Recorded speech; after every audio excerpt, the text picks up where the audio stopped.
ये देखिए हमारा जो है सर्विस मार्केटिंग का ये पहले यूनिट का ये एक पार्ट है, इंटरनेशनल सर्विस मार्केटिंग। इसके बाद की जो लास्ट पार्ट एक भाग और बचेगा, मोस्ट प्रोबेबली जो है वो अगले लेक्चर में हमारा जो है आपका ये पहला यूनिट खत्म हो जाएगा। तो आप देख रही है कि आपका जो बराबर जो है ये जो यूट्यूब पे जो है अपना लेक्चर अपलोड कर रहे हैं, और फिर उस लेक्चर को पीडीएफ बना के और आपको के पास भेज भी दे रहे हैं। उसमें अगर आपको कोई भी दिक्कत आए तो पूछिए, तो लेक्चर भी सुनिए और पीडीएफ में हमारा नोट भी देख के पढ़िए। अगर बुक नहीं मिलती है तो भी आपको कोई दिक्कत नहीं, क्योंकि सारा जो है एक एक यूनिट का एक पार्ट जो है हम आपको भेज रहे हैं। तो दिक्कत तो घबराने कोई बात नहीं है। जब ऑफलाइन क्लास शुरू होगा तो क्लास में बैठ के हम लोग डिस्कस भी कर लेंगे, ये बात बिल्कुल क्लियर रखिए। लेकिन आप रेगुलर जो है सर्विस मार्केटिंग का जो है लेक्चर को आप पढ़ते रहिए, समझते रहिए। हाँ, जहाँ भी कोई भी दिक्कत आए उसको हमसे आप अपने व्हाट्सएप के थ्रू हमसे पूछिए, तो आपको बराबर बताते रहेंगे। ओके, तो अब हम टॉप शुरू कर रहे हैं, इंटरनेशनल सर्विस मार्केटिंग। ये पहले यूनिट का एक पार्ट है। तो अगर हम बात करते हैं आज, जैसे ये देखिए समय बहुत तेज़ी के साथ बदलता जा रहा है, और उसके साथ जो है इंटरनेशनल सर्विस जो है हमें मार्केटिंग का रोल भी है आप बहुत ही आगे बढ़ गया है। जहाँ तक बात करते हैं कि ये इलेक्ट्रॉनिक मीडिया और ये कम्युनिकेशन सर्विस के आने से जो मार्केटिंग में का जो स्तर है, जो पोजीशन है वो काफ़ी हाई हो गई है। अब आप देख रही है जो पेप्सी है, एप्पल हुए है, इनके जो प्रोडक्ट है मार्केट में आते ही तुरंत ये देखा जाता है ये मार्केट से गायब हो जाते हैं। तमाम तरह की जो आप इस समय ऑनलाइन जो बड़ी बड़ी कंपनियां हैं, जैसे बात करते हैं अमेजन की, बात करते हैं स्नैपडील की, बात करते हैं, ये अपना सेल जब स्टार्ट करती हैं तो इसके कुछ ऐसे प्रोडक्ट होते हैं जहां साइड ट्रैक ये क्रैश कर जाती है। तो इसका मतलब क्या हुआ कि ये देखा जाए ये इंटरनेशनल सर्विस मार्केटिंग का एक बहुत बड़ा योगदान है। और उसमें सबसे बड़ा जो इशू क्या आता है, एडवर्टीजमेंट का आता है। तो इसकी वजह से क्या हुआ, इंटरनेशनल मार्केटिंग में बहुत तेज़ी से देखा जाए वो बहुत उसका जो स्टैंडर्ड है बहुत ऊपर पहुंच गया है। और अगर हम बात करते हैं इंटरनेशनल सर्विस की, तो ये देखा जाए ये मार्केटिंग के बिजनेस को, या देखा जाए ये किसी भी बिजनेस को बहुत ही आगे की ओर ले जाती है। ऐसे बात करते हैं कि ये फॉरेन में अगर आपको कोई ऐड देना हो, आप जानती जो फॉरेन का कल्चर होता है वो भी अलग टाइप का होता है कि उसको जो वहाँ के कस्टमर हैं एक्सेप्ट करें कि ना करें, और किस शहर के किस मार्केट को पे हिट करना है, ध्यान देना है।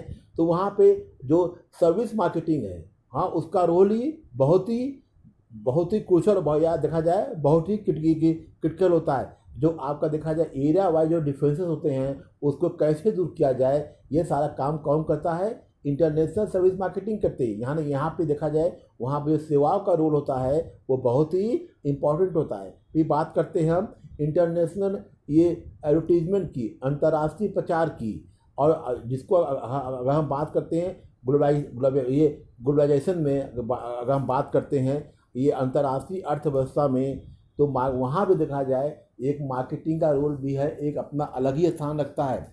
अब जैसे हाँ, विदेशों में, अब खासकर फॉरेन कंट्री में ऐड देने का या विज्ञापन देने का अपना ही एक अलग टेक्निक होता है, उनकी अलग एक प्रोसेस होता है। मान लो कोई कंपनी जो एक प्रोडक्ट को बेचती है, अब वहाँ उस प्रोडक्ट को कैसे बेचेगी, तो यहाँ पे भी जो इंटरनेशनल सर्विस है उसकी हेल्प करता है। और उस प्रोडक्ट के द्वारा उस बिजनेस को कितना लाभ हो रहा है, और उस प्रोडक्ट की को जो कंपनी लॉन्च करी है, जिस कंपनी के थ्रू वो बेचा जा रहा है, उसकी जो ब्रांड होती है और जो गुडविल होती है वो डिपेंड करता है कस्टमर का। कस्टमर ही जो है उस प्रोडक्ट को, रेटिंग को बढ़ाते हैं। और इससे क्या होता है, कस्टमर, या देखा जाए कस्टमर को उन प्रोडक्ट को समझने में बहुत ज़्यादा हेल्प मिलती है। फिर हम बात करते हैं ये इंटरनेशनल प्रोडक्ट आपका लाइफ साइकिल, यानी अंतर्राष्ट्रीय उत्पाद जीवन चक्र। इसकी 4 या देखा जाए 4 पॉलिसी होती है। पहला आप जानती हैं इंट्रोडक्शन, दूसरा डेवलपमेंट, तीसरा मैच्योरिटी, और फोर्थ क्या होता है आपका डिक्लाइन। फिर समझिए, अगर हम बात करते हैं इंटरनेशनल प्रोडक्ट लाइफ साइकिल, तो इसके 4 आपके चक्र होते हैं। हाँ, या देखा जाए ये 4 पॉलिसी होती है। पहला आप इंट्रोडक्शन, दूसरा डेवलपमेंट, तीसरा मैच्योरिटी, और चौथा क्या है डिक्लाइन। अब एक एक को हम बारी बारी से समझाएंगे, क्योंकि ये जो देखा जाए इंटरनेशनल सर्विस मार्केटिंग पे जहाँ पे ये अप्लाई हो रहा है वहाँ पे इसका रोल देखा जाए या तो उसके लिए ये बहुत ही मददगार साबित होता है। पहले हम बात करते हैं कि इंट्रोडक्शन, कि कोई भी प्रोडक्ट जो अंतर्राष्ट्रीय मार्केट में जब लॉन्च हो रहा है, कंपनी लॉन्च करती है या प्रोडक्ट जो है ऑलरेडी एग्जिस्ट कर रहा है, तो वहाँ पर उसकी कितनी क्वांटिटी है, हाँ वो जो उसकी क्वांटिटी है तो वो किस तरह जो है उस क्वांटिटी और क्वालिटी के आधार पर अपना परिचय देता है और उसके लिए एक मंच को स्थापित कर लेता है। कि जैसे हम बात करते हैं एशियन कंट्री में चीन, जापान, आपका पाकिस्तान हुआ, थाईलैंड हुआ, कि वहाँ पर जो उस प्रोडक्ट है वो लॉन्च होने के बाद उसकी क्या उसको कितने कस्टमर जो है इसको लाइक कर रहे हैं, ठीक है। और साथ में आप देखते हैं यहाँ जहाँ पे आउटसोर्सिंग की बात करती हैं, जो आउटसोर्सिंग है वो भी बहुत ज़्यादा जो है उन प्रोडक्ट को प्रभावित करता है। और क्योंकि वहाँ पे एक ऐसा कारण, वहाँ पर जो उसी लेवल के तमाम तरह के जो प्रोडक्ट हैं वो भी मार्केट में ऑलरेडी एग्जिस्ट कर रहे हैं, यानी उस जो प्रोडक्ट कंपनी लॉन्च कर रही है उसके टक्कर में तमाम कंपनियां के जो और भी प्रोडक्ट हैं वो भी मार्केट में उपलब्ध हैं। ये सब क्या करते हैं, अपने प्रोडक्शन के द्वारा एक दूसरे को कंपटीशन करते हैं।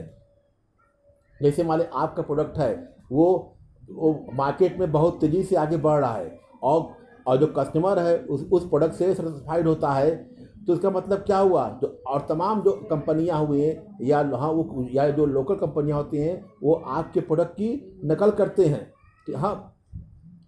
और इससे क्या होता है कि आपका डोमेस्टिक नहीं, जो इंटरनेशनल मार्केट होता है वहाँ पे क्या होता है, उनकी डिमांड बहुत ज़्यादा बढ़ जाती है और उससे क्या होता है, प्राइस की वैल्यू बढ़ती है, हाँ। और उसके बाद जो नया प्रोडक्ट आएगा तो उसको वहाँ पे एक उसमें कुछ भी थोड़ी सी भी टेक्नोलॉजी बदल देंगे तो उससे क्या हो जाएगा कि उस प्रोडक्ट की मात्रा जो है और ज़्यादा बढ़ेगी, ठीक है।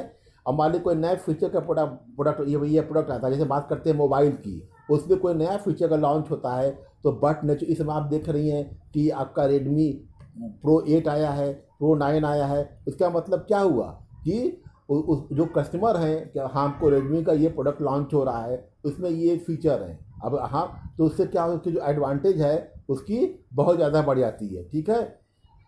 और मान लीजिए कोई प्रोडक्शन उसको पहली बार किसी इंटरनेशनल मार्केट में पेश किया जाता है, उसका परिचय दिया जाता है, तो मतलब क्या हो, उसका डिमांड जो है बहुत ज़्यादा से बढ़ेगी। और मान लीजिए फिर धीरे धीरे क्या होता है, उसकी डिमांड जो है कम भी होती है, यानी वो एक डिक्लाइन की कंडीशन में भी आता है, हाँ। और इसलिए क्या होता है, तमाम जो बड़ी कंपनियां होती हैं, खासकर रेडमी हुए, एप्पल हुए, सैमसंग हुए, क्या करते हैं, अपने प्रोडक्ट को हमेशा वो चेंज भी करते रहते हैं, ठीक है।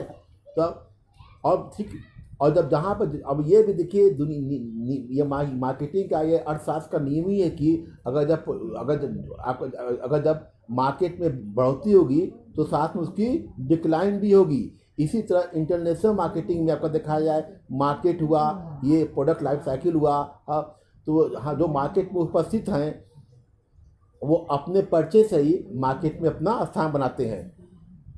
लेकिन जो ऑलरेडी जो जैसा पहले कर चुके हैं कि लोग क्या करते हैं कि उस नए प्रोडक्ट की या जो तमाम कंपनियां हैं उसकी नकल करते हैं, उसी के सेम क्या करते हैं, अपना प्रोडक्ट जो है लॉन्च कर सकते हैं। इस मामले में जो आपका देखा है मोबाइल जो है इस मामले में बहुत आगे है। तमाम कंपनियां जो हैं इन बड़ी बड़ी कंपनियों की नकल करते हैं। अब ये भी सही है कि जब ग्राहक एक बार सेटिस्फाइड हो जाते हैं तो बट नेचुरल है कि उसके वहीं से जो है मार्केट में गिरावट भी आ जाती है। और मतलब इसका मतलब क्या हुआ कि एक बहुत ही टैक्टिक तरीके से, एक देखा जाए बहुत ही सभी तरीके से हमने मार्केट को आगे किया, मार्केट का सर्वेक्षण किया, मार्केट का साइज क्या है, इस स्ट्रक्चर क्या है, उसका एक अनुमान स्थापित कर लिया और फिर वो जो प्रोडक्ट क्या है अपना परिचय देता है, ठीक है। और उनके परिचय से क्या होता है कि मार्केट में है उनकी डिमांड जो है वो तुरंत बढ़ जाती है।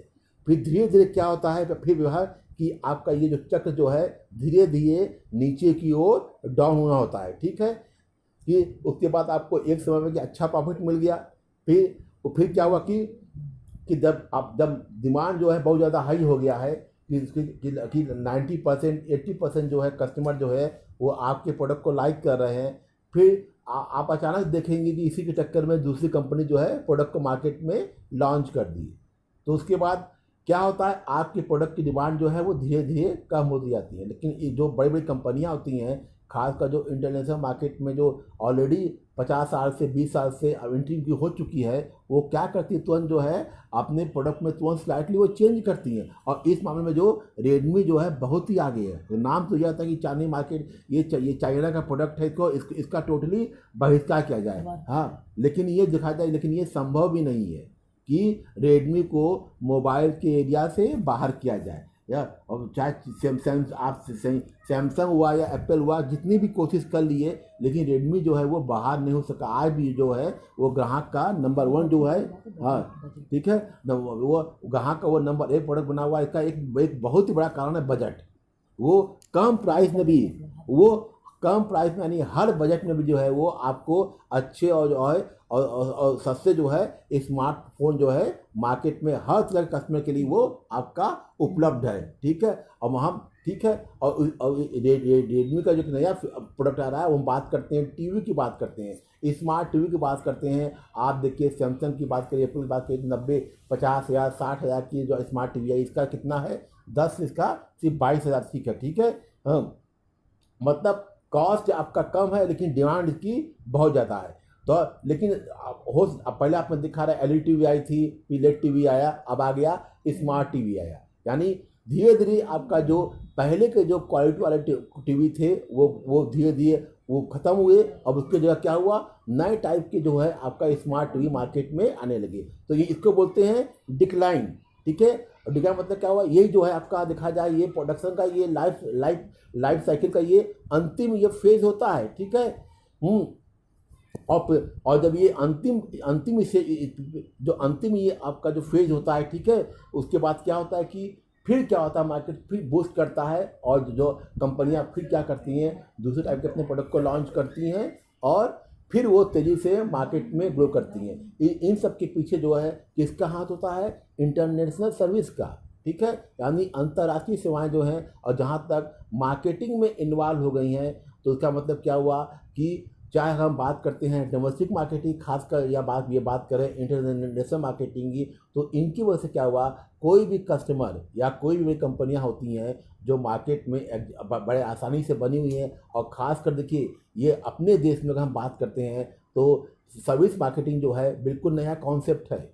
इसको आए मात्र 5 या 10 साल हुए होंगे। अमेरिका हुआ या यूरोप में हुआ, वहाँ तो समझ जाइए 50, 60 साल पहले से वहाँ पे अप्लाई है। लेकिन अपने यहाँ क्या हुआ, हाँ, वो यहाँ पे केवल 5 या 10 साल हुआ है। लेकिन यहाँ पे आने के बाद भी देखा जाए ये बहुत तेज़ी से जो है मार्केटिंग में अप्लाई हो गया है। और आप देख रहे हैं, आप कहीं भी जाइए, किसी भी शोरूम में जाइए, वहाँ पे जो सर्विस है मार्केटिंग का वो आपको बहुत ही उम्दा किस्म की होगी। लेकिन यहाँ पे जो हमारा मेन फोकस क्या था कि इंटरनेशनल मार्केटिंग सर्विस, हम भी अपने प्रोडक्ट को जो है बाहर सप्लाई करते हैं, एक्सपोर्ट करते रहते हैं, जिसमें आप देखा जाए कब बात करते हैं कारपोर्ट की बात करें, कारपेट की बात करते हैं, आपका हम बात करते हैं आपके ये स्टील वगैरह की बात करते हैं, टॉयज़ की बात करते हैं, हम तमाम तरह के आपने देखा होगा जो सेटेलाइट है, दूसरे का सेटेलाइट भी हम लॉन्च कर रहे हैं। तो यहाँ पे क्या है, जो सर्विस मार्केटिंग है वहाँ पे इस समय अभी आपने कुछ दिन पहले देखा होगा कि हमने 76 कंट्री का जो सेटेलाइट है अपने यहाँ से लॉन्च किया था, उसमें अमेरिका भी शामिल था। ये कैसे संभव हुआ, ये आपके इंटरनेशनल सर्विस मार्केटिंग के थ्रू ही ये संभव हुआ। तो ये पूरा लेक्चर जो है अभी हमने आपको दिया है, इसको देखिए, समझिएगा, रटने की जरूरत नहीं है, सारे पॉइंट को समझिएगा। इसके बाद में इसकी अभी आप अपना लेक्चर जो है वीडियो बना के थोड़ी देर में आपका जो है पीडीएफ कर देंगे और बाद में इसका पीडीएफ भी आपको भेज देंगे। ठीक है, ओके, थैंक यू।